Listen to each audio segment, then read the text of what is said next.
Como el pastor ha dicho, vamos a comenzar con una lección introductoria acerca de la Biblia. ¿Cómo estudiar la Biblia?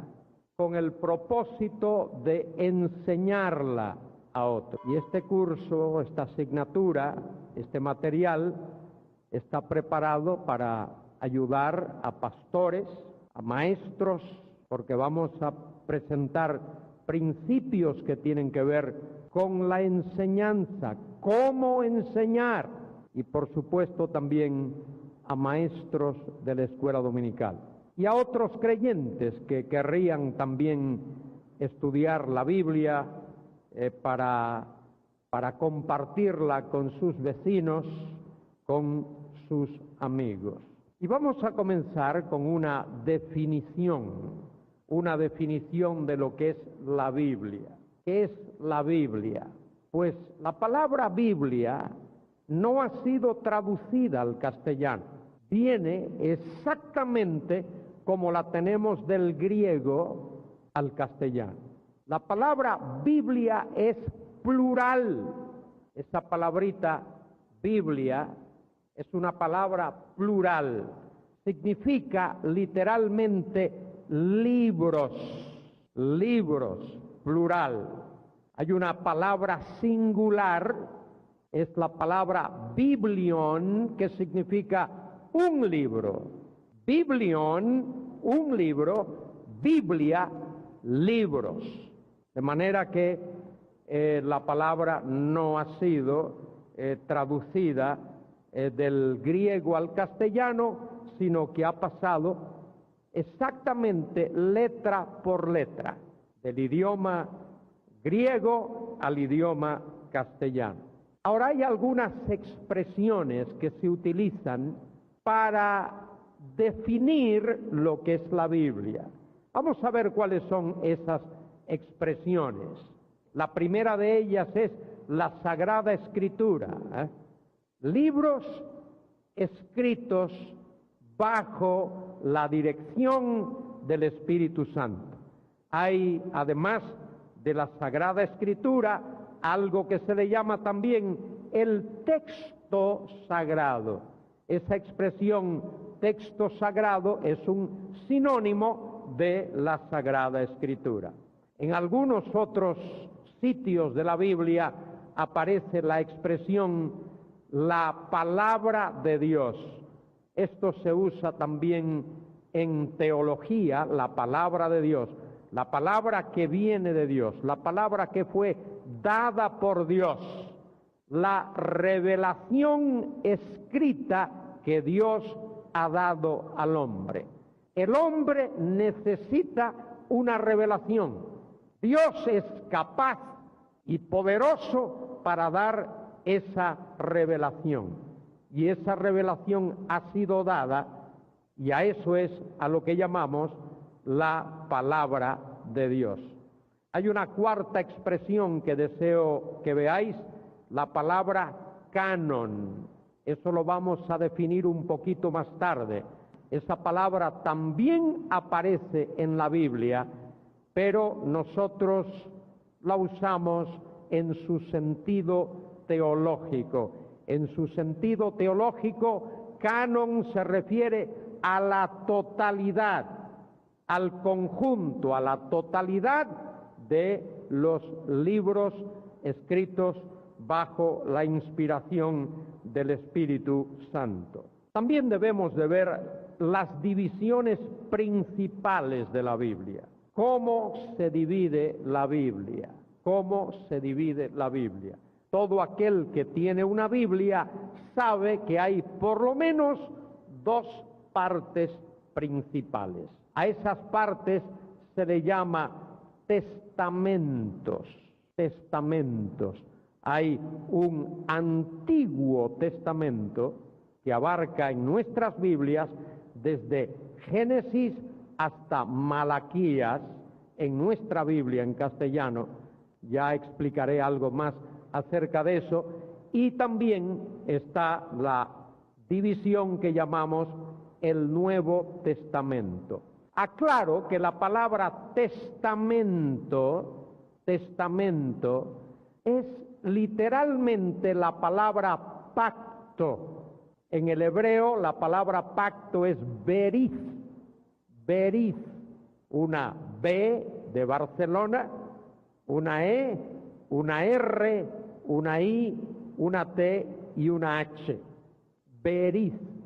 Y en el griego es la palabra diatheke, la palabra diatheke, día como el día lunes o martes, y luego theke, T-H-E-K-E. Diatheke es el griego que significa testamento. De manera que la palabra Antiguo Testamento podría también decirse Antiguo Pacto, y Nuevo Testamento podría decirse Nuevo Pacto. En el hebreo la palabra pacto es berith, ya lo hemos deletreado, y en el Nuevo Testamento es la palabra diatheke. Muy bien, habiendo visto eso, vamos a hablar un poquito del Antiguo Testamento. Hay una forma o un orden hebreo del Antiguo Testamento que difiere de el orden que nosotros tenemos en nuestras Biblias. Hablo del orden, es decir, el orden en el cual los libros están situados o están colocados. La razón de ese orden es que nuestra Biblia castellana, nuestra Biblia en castellano, la Reina Valera, la Biblia Las Américas, toma el orden ese en el que están los libros del Antiguo Testamento, lo toma de la traducción que se hizo hace muchos años, en el siglo III antes de Cristo, se comenzó de el hebreo al griego. Esa versión o traducción de la Biblia del hebreo al griego que se hizo en el siglo III, por el año 250 antes de Cristo, a eso se le llama la Septuaginta. La Septuaginta es la traducción o la versión del Antiguo Testamento del hebreo al griego que se compuso, que se tradujo, que se hizo desde mediados del siglo III, año 250 antes de Cristo, hasta mediados del siglo II, es decir, hasta cerca del año 150. Y esto es lo que deseo que recordéis ahora. El orden que nosotros tenemos en nuestra Biblia en castellano procede de esa Septuaginta, de esa versión griega, no procede de la Biblia en hebreo. De manera que hay un orden de libros en hebreo, en la Biblia en hebreo.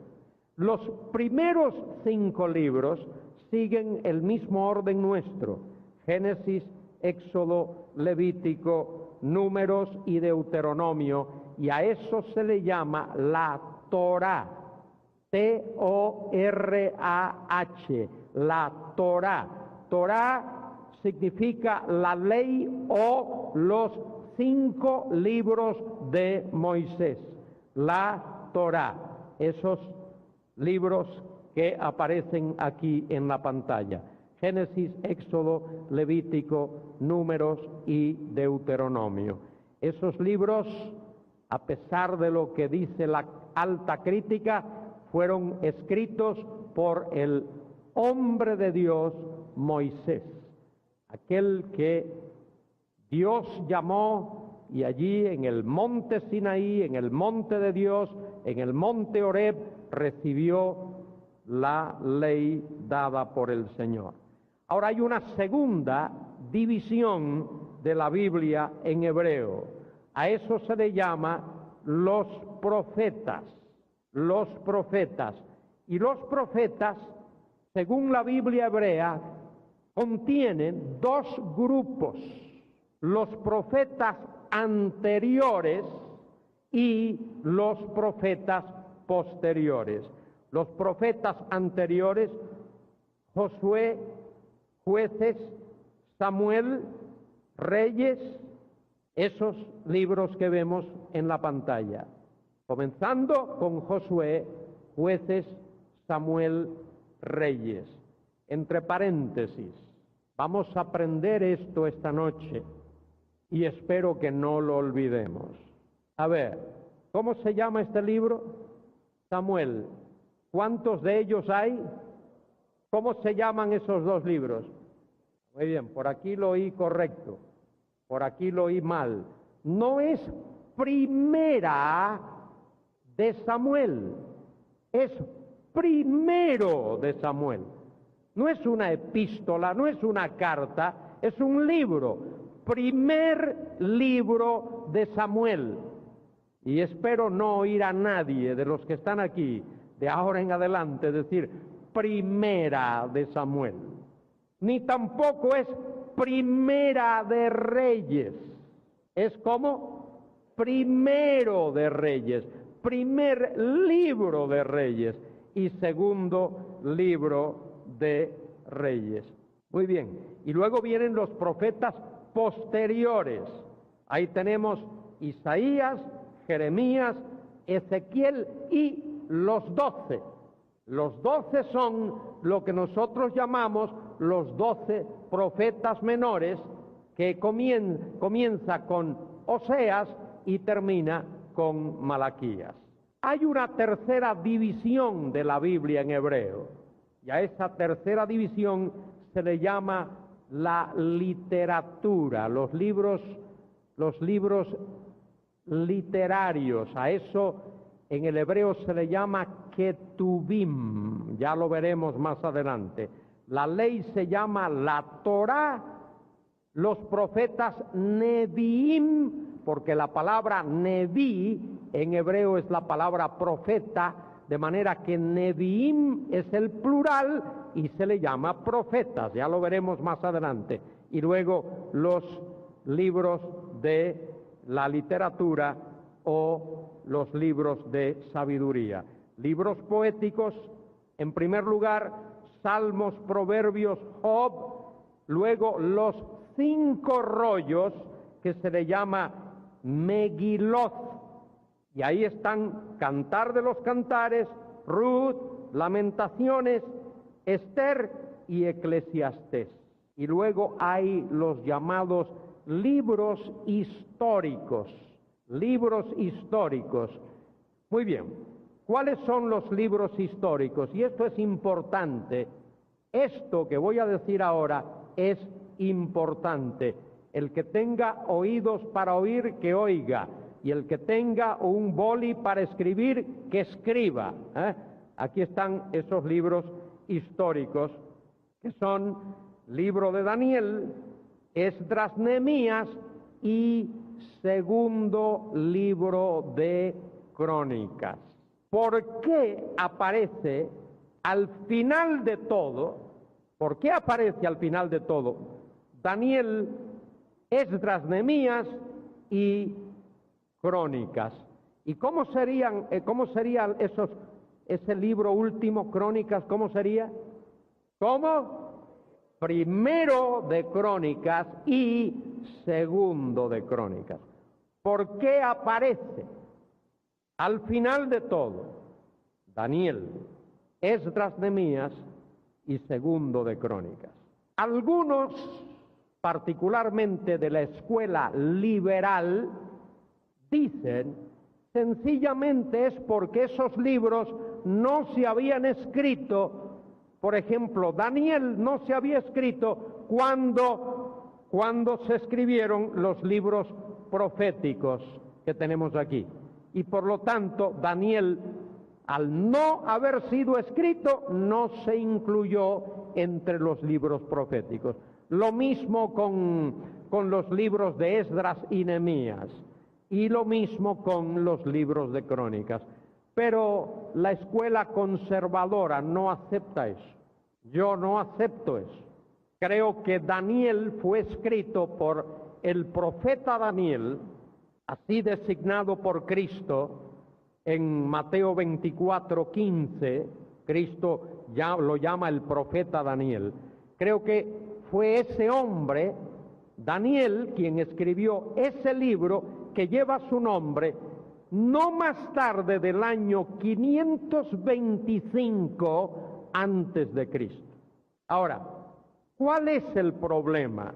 ¿Qué es lo que causa que esos tres libros estén colocados al final en el canon hebreo? No os olvidéis de eso. En la Biblia en hebreo. Os voy a decir por qué. Los hebreos diferenciaban entre un profeta de profesión y alguien que no era un profeta de profesión. Daniel, por ejemplo, no era un profeta de profesión. Daniel era un primer ministro en una corte pagana, primero con Babilonia o Neobabilonia, luego con los medos y los persas. De manera que Daniel no era visto como un profeta, digamos, como Isaías o Jeremías o Ezequiel o también Oseas o Joel o Amós. Daniel era considerado como un hombre, oídme bien, que tenía el don de profeta, pero su profesión no era ser profeta.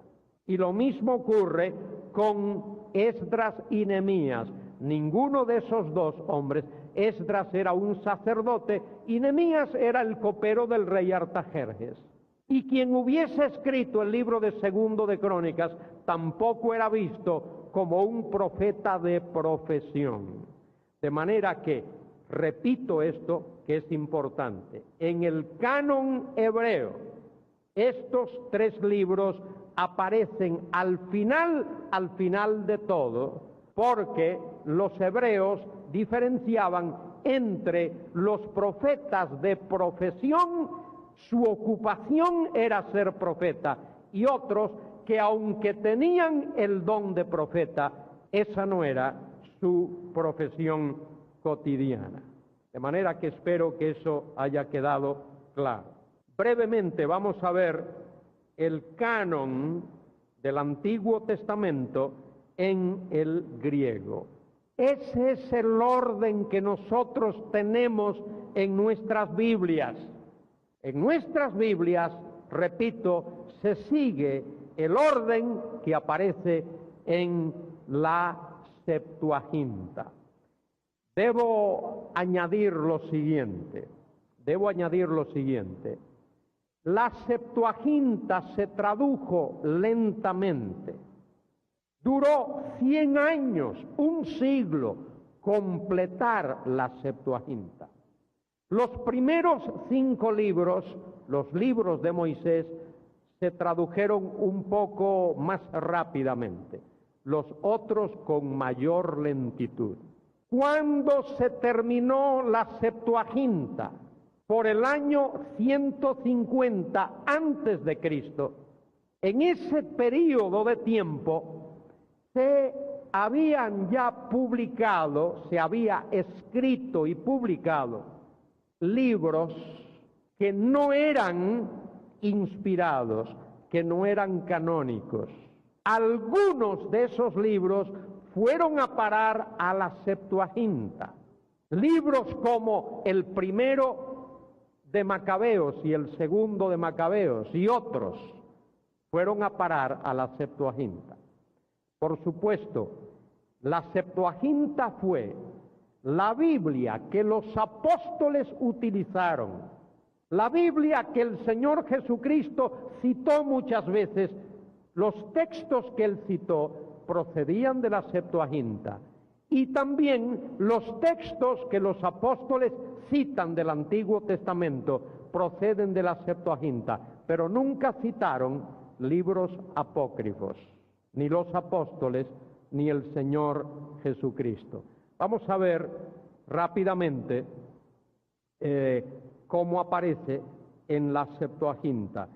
Justamente igual que en nuestra Biblia, la ley, que es el Pentateuco, de Génesis a Deuteronomio, luego los libros históricos, desde Josué hasta Segundo de Reyes, luego los libros poéticos, desde Job hasta Cantar de Cantares, luego los profetas mayores y luego los llamados profetas menores. Ese es el orden que nosotros tenemos en nuestra Biblia y ese es el orden en el cual estos libros aparecen en la Septuaginta. Añado lo siguiente también, solo como una aclaración, porque esto no está en las notas.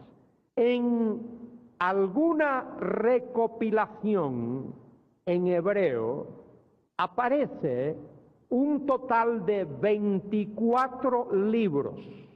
En otras recopilaciones aparece un total de 22 libros.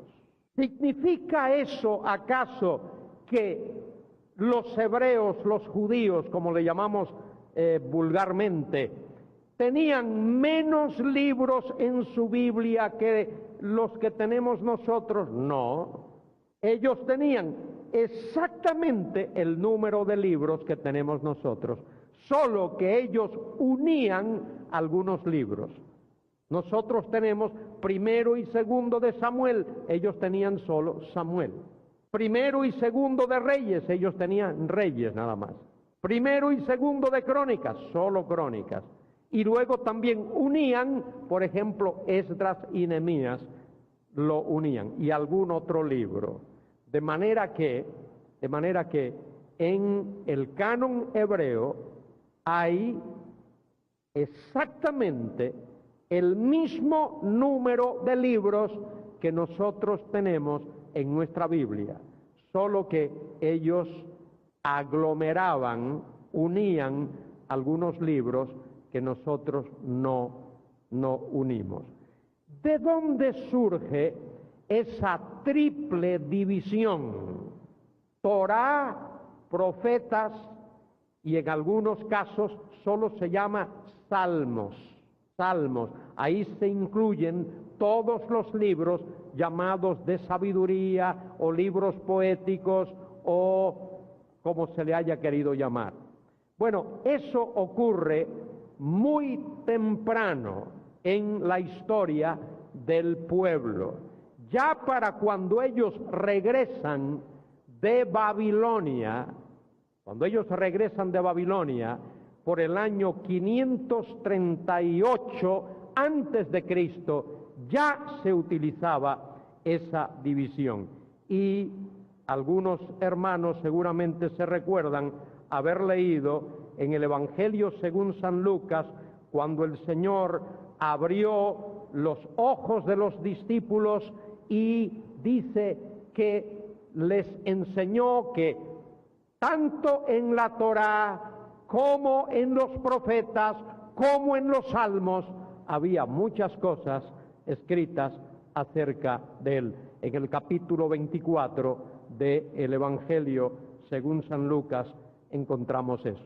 Vamos a hablar un poquito del Nuevo Testamento.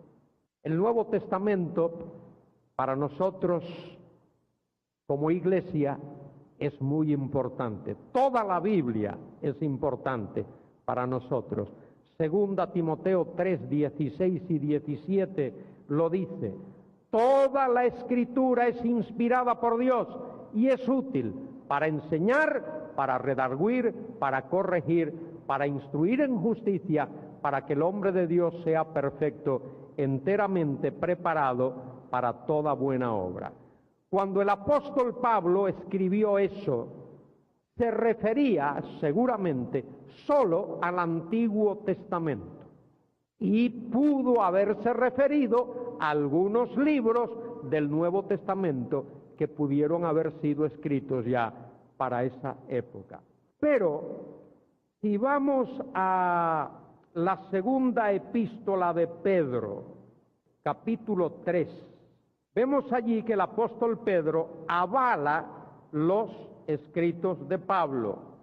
En el capítulo 3 de segunda de Pedro, versículo 14, por lo cual, amados, estando en espera de estas cosas, procurad con diligencia ser hallados por él sin mancha e irreprensibles en paz. Y tened por entendido que la paciencia de nuestro Señor es para salvación, como también nuestro amado hermano Pablo, según la sabiduría que le ha sido dada, os ha escrito casi en todas sus epístolas, hablando en ellas de estas cosas, entre las cuales hay algunas difíciles de entender. Incluso hasta Pedro reconocía que algunas de estas cosas eran difíciles de entender. Las cuales, y ahora viene lo importante aquí, las cuales los indoctos e inconstantes tuercen. Y ahora mira lo que sigue. Como también las otras escrituras para su propia perdición.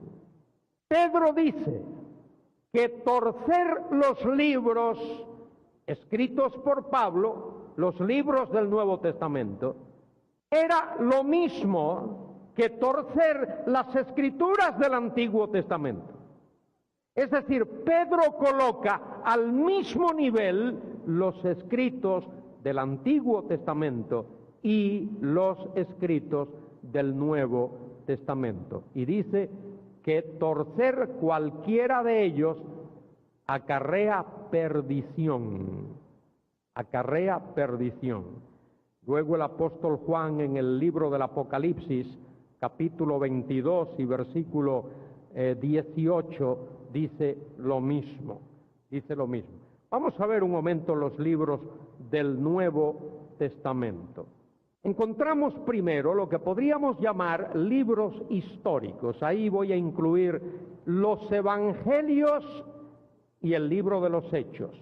Los evangelios nos hablan de la historia de Cristo en la tierra, su nacimiento, su ministerio, su muerte y su resurrección. Y el libro de los Hechos nos habla del nacimiento, del comienzo de la iglesia en la tierra, a partir del día de Pentecostés, su crecimiento en Jerusalén, toda Judea, su extensión a Samaria y luego hasta lo último de la tierra. Y termina el libro de los Hechos con la llegada de Pablo a Roma y su encarcelamiento en Roma. Luego tenemos las epístolas de Pablo. Epístolas de Pablo. Por ahí aparecerán ahora las epístolas de Pablo. Primero las doctrinales. Romanos, ahora vamos a corregir esto también, porque es que escucho a muchos decir Primera de Corintios. Si fuese Primera de Corintios, eso significaría que los corintios escribieron esa carta y la mandaron a Pablo. ¿Fue así? ¿Fue así? No. Entonces no es Primera de Corintios, es Primera a los Corintios. No más eso de Primera de Corintios. Vamos a hablar correctamente, utilizar el vocabulario correcto. Es Primera a los Corintios y luego Segunda a los Corintios y luego tenemos Gálatas, Efesios, Filipenses, Colosenses, Primera a los Tesalonicenses, Segunda a los Tesalonicenses. Muy bien, esas son las epístolas doctrinales. Una aclaración también. Esto no está en vuestras notas, pero podéis anotarlo. Ese no es el orden en el cual esas epístolas fueron escritas. Probablemente la primera epístola que Pablo escribió fue Gálatas. Algunos dicen que pudo haber sido primera a los tesalonicenses, pero yo creo que fue Gálatas, y luego primera a los tesalonicenses, y luego segunda a los tesalonicenses. Luego Pablo escribió las epístolas a los Corintios, primera a los Corintios, segunda a Corintios y Romanos. Y luego desde la prisión escribió Efesios, Filipenses y Colosenses. De manera que hay un orden cronológico. Alguien aquí, seguramente alguien muy listo o muy lista, estará pensando, bueno, ¿y por qué están esos libros en ese orden? Porque ese es un orden teológico. Hay un orden cronológico y hay un orden teológico. Estas epístolas están colocadas en un orden teológico. Romanos es el gran tratado, la gran epístola escrita por el apóstol Pablo, y luego primera a los Corintios y segunda a los Corintios por los problemas que ya sabéis, y luego Gálatas igual, y las epístolas de la prisión, y primera y segunda a los tesalonicenses. Hay otra epístola que Pablo escribió, otra epístola en la prisión también, que es la carta a Filemón. Carta a Filemón. Eso está al final de esa lista. Solo lo menciono ahora porque está ahí. Pero vamos a mencionar las pastorales. Las pastorales, primera a Timoteo, segunda a Timoteo y Tito. No primera de Timoteo. Timoteo no la escribió, la recibió.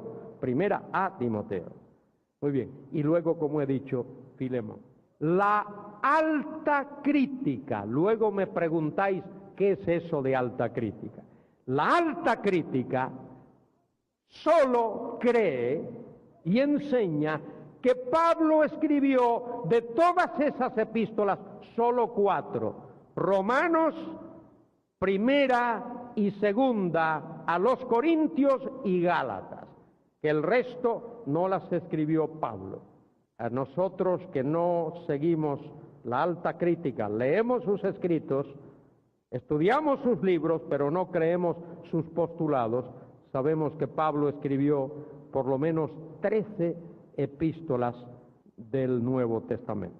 ¿Cuál sería otra manera de decir Nuevo Testamento?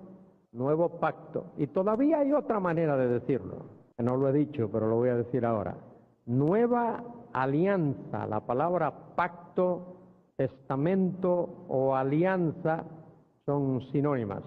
Terminamos viendo las epístolas del apóstol Pablo, las doctrinales, las pastorales y luego una epístola personal, una carta muy íntima escrita por Pablo a Filemón. La alta crítica dice que Pablo no escribió las pastorales, las epístolas pastorales, primera, segunda a Timoteo y Tito, que esas no son epístolas paulinas, pero las evidencias tanto internas como externas apoyan que Pablo sí escribió esas epístolas.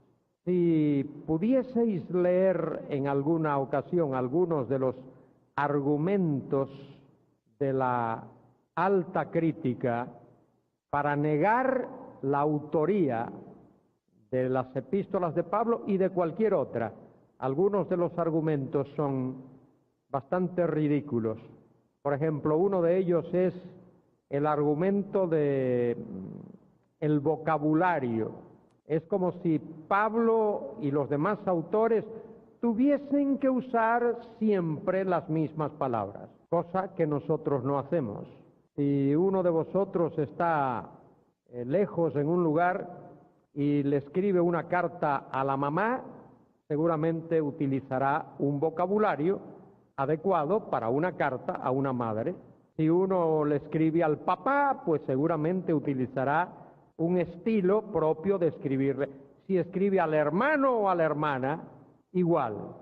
Y si le escribe al amigo, pues también.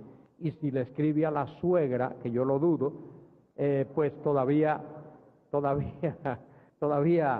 el vocabulario variará bastante. Y hay otros argumentos, por ejemplo, el que en algunas de las epístolas la teología es muy avanzada, cosas así como esas, que no tienen fundamento, son argumentos un tanto flojos, un tanto ridículos. Muy bien, hay otro grupo de epístolas a las que llamamos epístolas generales. Las epístolas generales se les llama así porque no fueron dirigidas a una iglesia en concreto. Por ejemplo, Pablo escribió a los filipenses directamente, a los gálatas, a los corintios, pero las epístolas generales no fueron dirigidas a una iglesia en concreto.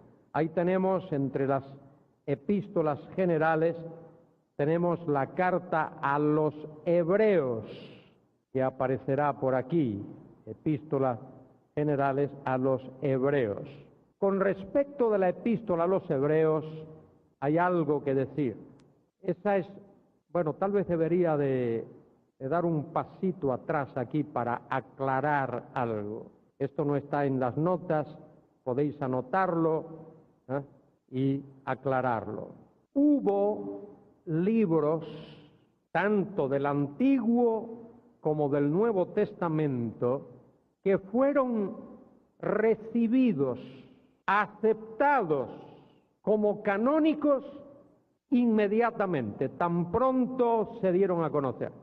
A esos libros se le llama, hay una palabrita griega que se usa, se le llama homolegómena, homo, como leche homogeneizada, homolegómena. Pero hubo otros libros, tanto del Antiguo como del Nuevo Testamento, que antes de ser recibidos fueron objetados. Y observad mi vocabulario. Esos libros nunca fueron rechazados, sino que fueron objetados por alguna razón. Por ejemplo, del Antiguo Testamento, un libro objetado fue Ezequiel, el libro de Ezequiel, porque la última parte de Ezequiel, capítulos 44 al 48, parece contener material contradictorio a la Torá, y hasta que eso no se aclaró, Ezequiel no fue recibido. El libro de Esther también, porque en el libro de Esther no se menciona el nombre de Dios, y sobre esa objeción, pues, fue discutido. Bueno, algunos libros así. Proverbios, por ejemplo, porque parece que es una recopilación de expresiones, de dichos, El libro de Cantares fue objetado también, por no entender su contenido. Libro de Cantares que apenas enseña. Bueno, en el Nuevo Testamento también hubo libros objetados. Uno de ellos fue la epístola a los hebreos. La razón principal de por qué la epístola a los hebreos fue objetada es por la pregunta: ¿quién lo escribió? ¿Quién lo escribió? Esa es una pregunta importante, Para que un libro fuese recibido como canónico, si era del Antiguo Testamento, había que verificar que fue escrito por un profeta o avalado por un profeta. Por eso es que ningún libro del Antiguo Testamento se escribió después del año 400. No se escribió ningún libro inspirado después del año 400 antes de Cristo, por supuesto. Como tampoco se escribió ningún libro del Nuevo Testamento después del año 100. Todos los libros del Nuevo Testamento fueron escritos antes del año 100, porque se entiende, y la Iglesia así lo entendió, que el último de los apóstoles murió aproximadamente por esa fecha, y era necesario que un libro del Nuevo Testamento fuese escrito o por un profeta o por alguien avalado por un apóstol o alguien avalado por un apóstol.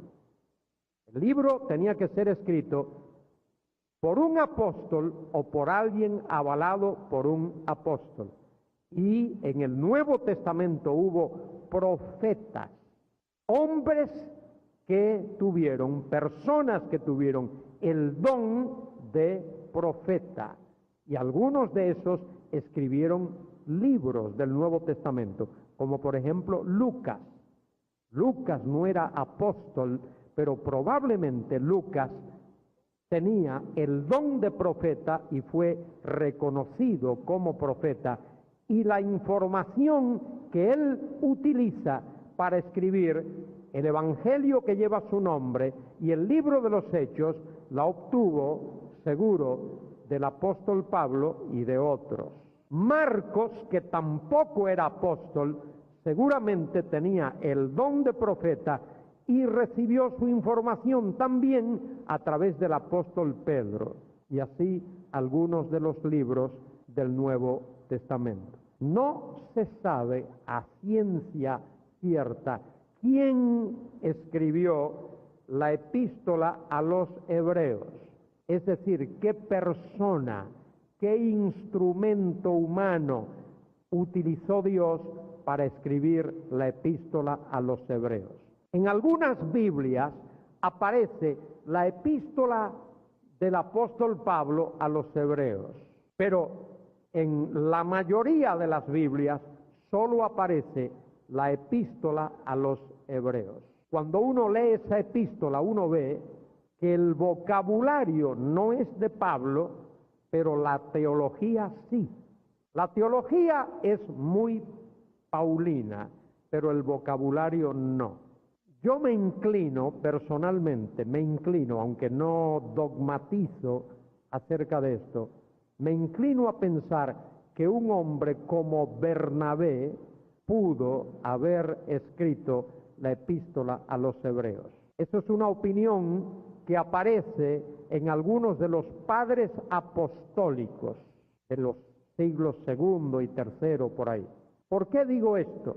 Porque la epístola a los hebreos contiene mucho material que tiene que ver con el sacerdocio y con el templo. Y Bernabé era un levita, que seguramente estaba muy familiarizado con eso. Segundo, Bernabé trabajó con el apóstol Pablo, estuvieron juntos en Antioquía por un tiempo bastante largo, y luego realizaron el primer viaje misionero, que fueron juntos al Asia Menor, probablemente al sur del Asia Menor. De manera que Bernabé evidentemente estaba compenetrado de la teología paulina. A mí me satisface pensar que un hombre como Bernabé, hijo de consolación, pudo haber escrito esa epístola, pero no dogmatizo porque no se sabe quién la escribió. Hay otro libro más que aparece en las epístolas generales, es la epístola de Santiago. En el Nuevo Testamento hay 4 personas que llevan el nombre Santiago. Hay el hermano de Juan, el apóstol, hijo de Zebedeo. A esos 2 Jesús les puso hijos del trueno, pero ese Jacobo o Santiago murió muy temprano. En el capítulo 12 del libro de los Hechos, por orden de Herodes, murió. Luego hay otro apóstol llamado Jacobo o Santiago, hijo de Alfeo. De él no se conoce mucho, ni siquiera habla cosas en el Nuevo Testamento que estén registradas. Luego hay otro Jacobo más, que era el padre de Judas, no el Iscariote, también bastante desconocido. Pero hubo otro Santiago o Jacobo, que yo personalmente estoy convencido de que fue el autor de esa epístola, que es el medio hermano del Señor. Según Marcos capítulo 6, versículo 3, Jesús tuvo hermanos y hermanas.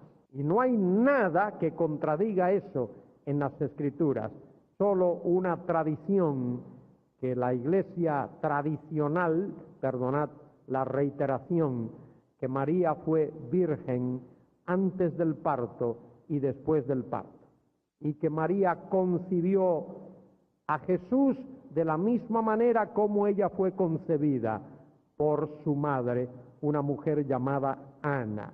Eso todo se registra en un evangelio apócrifo llamado el protoevangelio o evangelio de Santiago.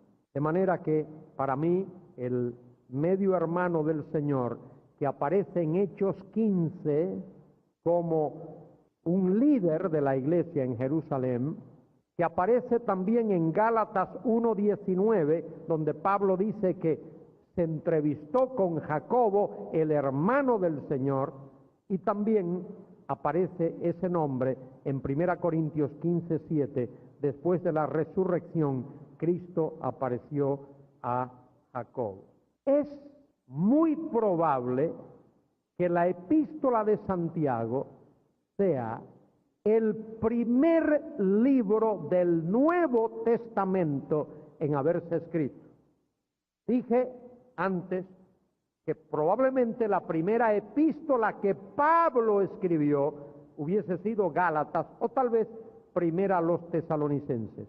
Pero aparte de eso, es probable que el primer libro del Nuevo Testamento en haberse escrito haya sido la epístola de Santiago. Allí, por ejemplo, en el capítulo 2 se habla todavía de sinagoga y hay un vocabulario muy refinado, por cierto. El autor de esa epístola conocía muy bien el idioma griego y utiliza muchos hebraísmos, muchas figuras de dicción y también mucho material tomado del Sermón del Monte que el Señor predicó y que aparece en Mateo capítulos 5 al 7. Hay dos epístolas más entre las generales, primera de Pedro y segunda de Pedro. Por supuesto, ¿qué diría la crítica? ¿Qué diría la crítica? Que Pedro no escribió esas epístolas. A lo mejor dirían que Pedro ni siquiera sabía escribir. ¿Cómo va a escribir esas epístolas? Bueno, pues fue Pedro quien escribió, el apóstol Pedro. Y por allá por España se dice que negó al Señor porque le sanó la suegra. Yo no sé si eso será verdad o no. Se dice por ahí, esas son las malas lenguas. Muy bien, y hay también otra epístola general más, una breve epístola que aparece justo antes del libro del Apocalipsis, que es la epístola de Judas, muy significativa, muy importante, y que se parece bastante a el material que encontramos en primera y segunda de Pedro. Y luego también tenemos las epístolas de Juan. Esas epístolas de Juan, dos de ellas, la segunda y la tercera epístolas de Juan, la segunda y la tercera, también fueron incluidas entre las antilegómenas, esas epístolas objetadas. ¿Por qué? Porque parecen ser cartas muy personales, muy personales.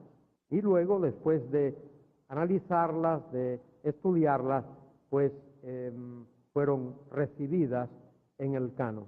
Los 27 libros que encontramos en el Nuevo Testamento. Nos falta el último libro, que es el del Apocalipsis, el libro profético, el último libro de la Biblia, el libro que nos habla de cómo Dios va a consumar su plan eterno.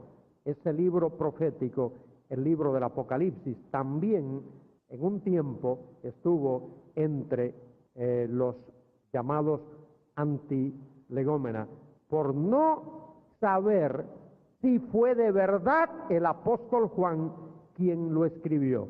Es decir, por no saberse en ese tiempo si Juan estaba vivo cuando ese libro fue escrito, porque era muy importante para la iglesia primitiva poder contestar la pregunta: ¿quién escribió este libro?, a satisfacción de aquellos hermanos.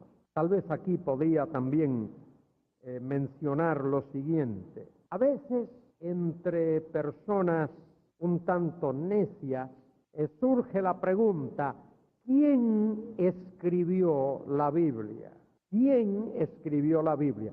Bueno, a esa pregunta tenemos que decir que hombres y mujeres escribieron la Biblia. Hubo un total de 40 seres humanos utilizados en la escritura de la Biblia. Y por supuesto, la otra expresión o conclusión es, bueno, si la Biblia fue escrita por hombres, entonces la Biblia es un libro falible, porque el hombre es un libro falible. La Biblia tiene que tener errores porque los hombres se equivocan. Bueno, por eso San Pedro, el apóstol Pedro, escribió en 2 de Pedro 1:21 estas palabras: porque la profecía no fue dada en tiempos antiguos por voluntad humana, sino que santos hombres de Dios hablaron, siendo, dice allí en vuestras Biblias, inspirados. Mejor sería leer llevados, cargados, supervisados, henchidos por el Espíritu Santo. Es decir, esos hombres, tanto los del Antiguo Testamento como los del Nuevo Testamento, que Dios utilizó para escribir la Biblia, fueron personas a quienes Él primero había santificado, regenerado, salvado, gente en quienes el Espíritu Santo de Dios moraba y fueron utilizados como instrumentos de Dios para escribir el texto de la Biblia. ¿Debe ser eso motivo de duda o de tristeza? No, al contrario. Eso debe de ser motivo de alegría y motivo de certeza de que Dios haya utilizado a hombres para escribir la Biblia. Porque si Dios hubiese utilizado ángeles, hubiese sido un problema. Los ángeles no tienen los mismos sentimientos que tenemos nosotros. A un ángel nunca le duele la cabeza, ni una muela, ni el estómago. Los ángeles no tienen artritis, ni reuma, ni el colesterol alto. De manera que Dios utilizó a hombres, a personas, a seres humanos, para que expresasen con palabras humanas el mensaje de Dios. Y eso es algo riquísimo, eso es bueno, eso es motivo de gozo y de alegría, porque el hombre, más que nadie, puede expresar sentimientos humanos, o mejor que nadie, puede expresar sentimientos humanos. Por eso encontramos esa riqueza en los salmos, encontramos esa tremenda riqueza en los libros del Antiguo Testamento y en muchos libros del Nuevo Testamento. Y es algo tan interesante y sorprendente que en la Biblia no se esconde las miserias de los grandes hombres de Dios. En un momento Abraham engañó, dijo una media verdad o una media mentira, cuando dijo que Sara era su hermana, no dijo que era su esposa. Y Jacob, pero eso está registrado en la Biblia, y está registrado el pecado de David, y está registrado las mentiras de Satanás. Pero todo eso es verdad, Es verdad que Satanás mintió y eso está registrado allí. Y es verdad que Abraham pecó y eso está registrado allí. Y es verdad que David pecó y eso está registrado allí. La Biblia no anda escondiendo. Y esto es lo interesante. Esos hombres que escribieron la Biblia no escondieron esa situación. David escribe el Salmo 51 para confesar su pecado. Ten piedad de mí, comienza diciendo. Y habla de pidiéndole a Dios que lo perdone y que no quite su Santo Espíritu de él y que le devuelva el gozo de la salvación.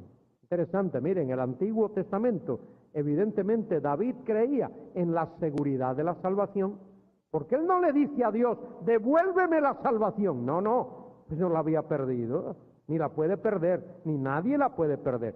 Pero David dice, devuélveme el gozo. Eso sí lo puede perder uno. Hay cosas que un cristiano puede perder. Un cristiano puede perder la comunión íntima con Dios en la tierra. Un cristiano puede perder los galardones celestiales que Dios ha prometido. Un cristiano puede perder el gozo de la salvación, pero no puede perder la salvación, porque eso es un regalo de Dios. Y Dios no da marcha atrás cuando Él da algo. Tengamos eso en cuenta. Muy bien, vamos a orar.